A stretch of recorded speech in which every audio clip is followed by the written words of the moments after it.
I am Ferdinand Marcos, and I am the President of the Republic of the Philippines. I stand today on behalf of 110 million Filipinos. Hello Universe, it's me again. Shout out sa inyo mga kababayan. So viral ngayon mga bes, ito si Admin OWA Arnel Ignacio.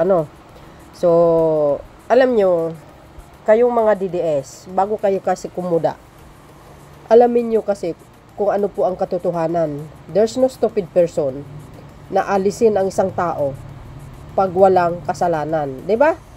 Kayo naman masyado kayong makitid ang mga utak nyo. Ika nga, napaka-empty. Kumbaga, walang laman ang mga utak nyo. Tama nga yung sinabi ni si Yusek Castro utak talangka.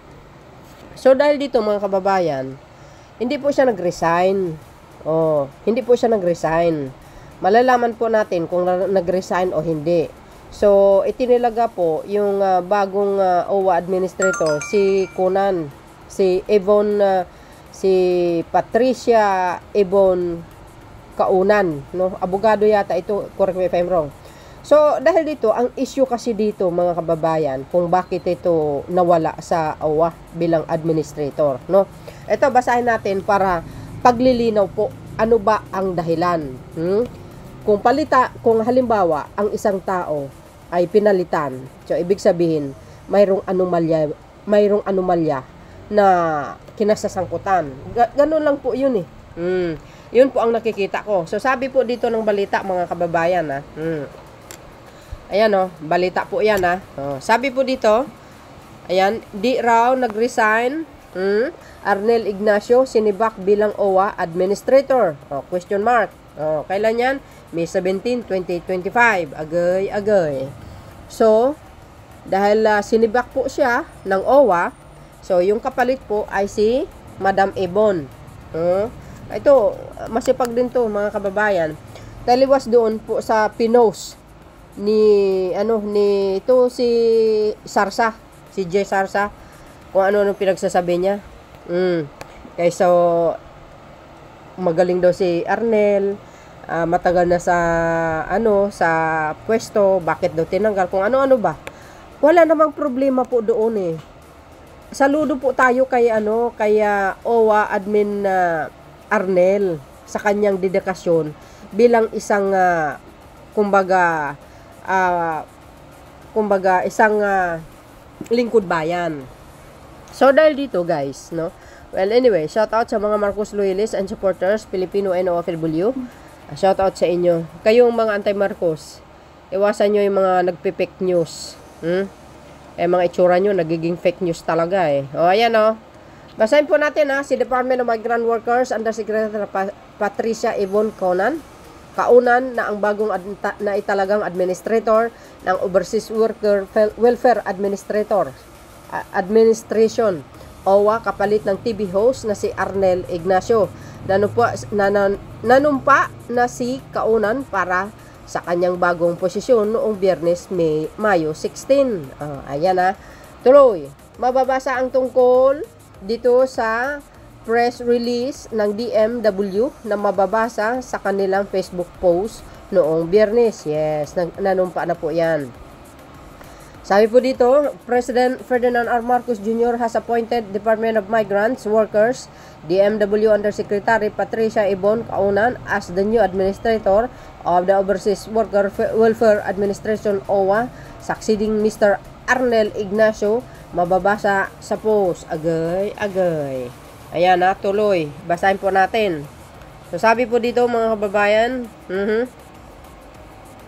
ayan taos puso po akong nagpapasalamat sa tiwala at kumpiyansa ibinigay sa akin ng ating Pangulo at siyempre sa inyong patuloy nagpaggabay. Napakapalad ko po dahil ang dalawang naging boss ko sa pamahalaan ay tunay na may integridad at malasakit sa OFW.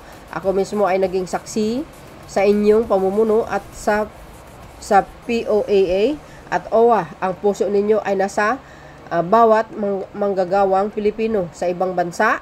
Ngayon, saad ni OWA Administrator Kaunan. Siyempre, kakaiba talaga si PBBM. PBBM pa. The best Pangulo, the best President talaga yan. O, tuloy. Sabi po dito mga kababayan na, ituloy natin. Alam kong napakarami pa nating kailangang gawin. Naniwala ako sa kailangan natin ng isang UA, isang DMW at isang gobyerno para sa OFW. Anya pa.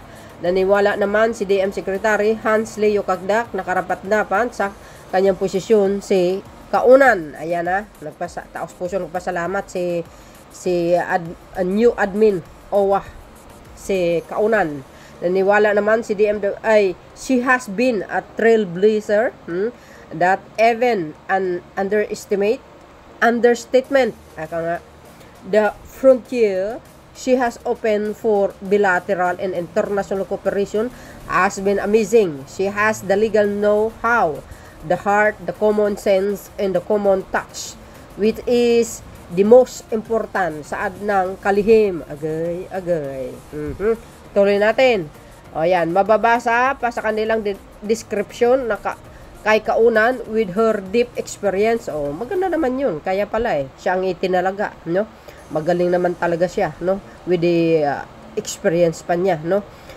In experience in international, ayan, labor policy and her unwavering dedication to the welfare of overseas Filipino workers.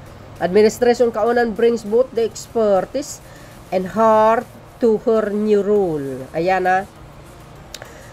As the NW Undersecretary for Policy and International Cooperation since 2022, she played a key role in forging 15 bilateral labor agreements with the countries such as Canada, Australia, Saudi Arabia, Qatar, Finland, Denmark, Singapore, Croatia, Slovenia, and Kuwait. It's one strengthening protection of OFW around the world. Ayan. Oh, you see? Galing pala niya talaga, ano?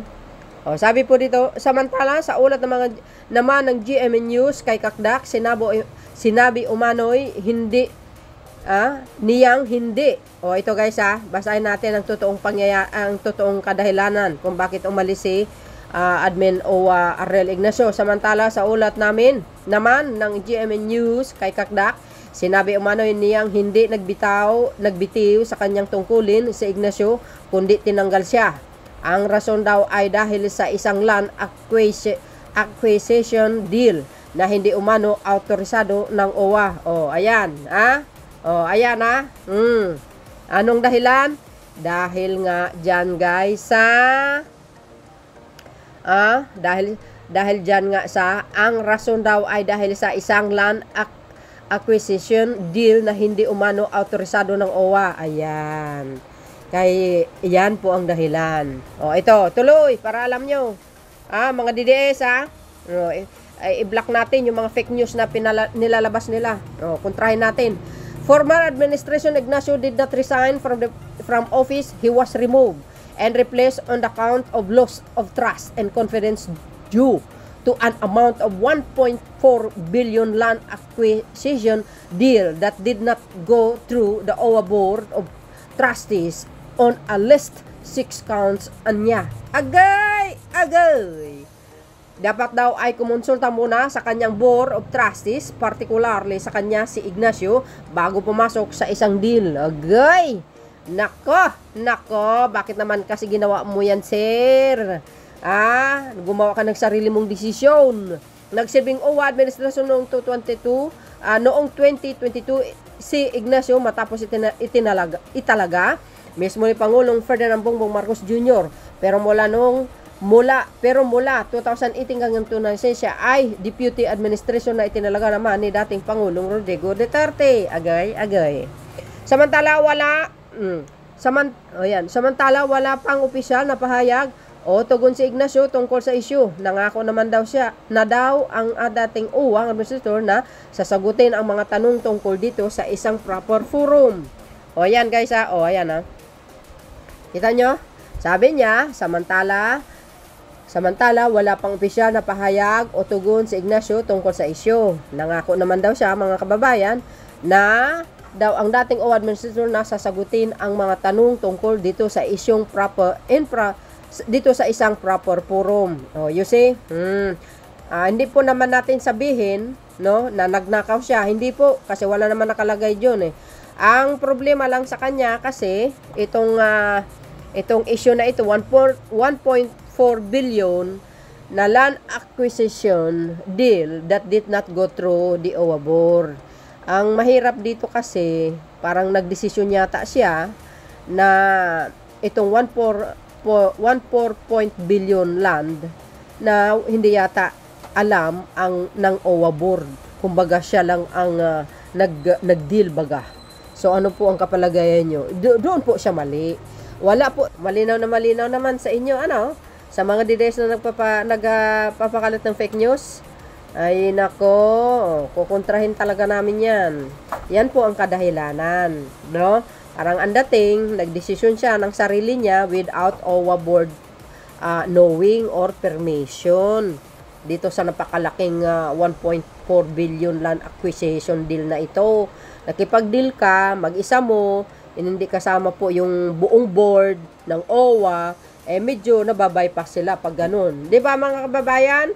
Ang laking pera yan, 1.4 billion. Hindi natin sinabi na kinurakot niya or ninakaw niya, hindi po.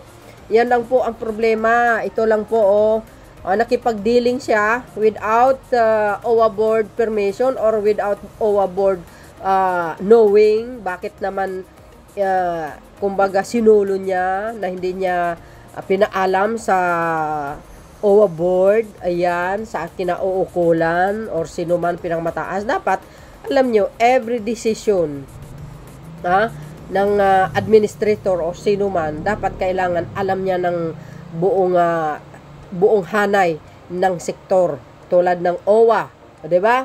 Kahit sino, guys, no? Kahit sino namang kumpanya, pag halimbawa ang vice president nag-desisyon, dapat kumbaga yung pinagkatiwalaan baga. Pag nagdesisyon, kailangan alam po ng presidente or yung CEO. 'Di ba? Ipaalam mo dapat. Pero kung ikaw lang, parang minsan siyempre masasabi mo na bakit ganun, no? Nagdedesisyon ka na mag-isa. O bakit? Ikaw bang presidente? Ikaw bang CEO?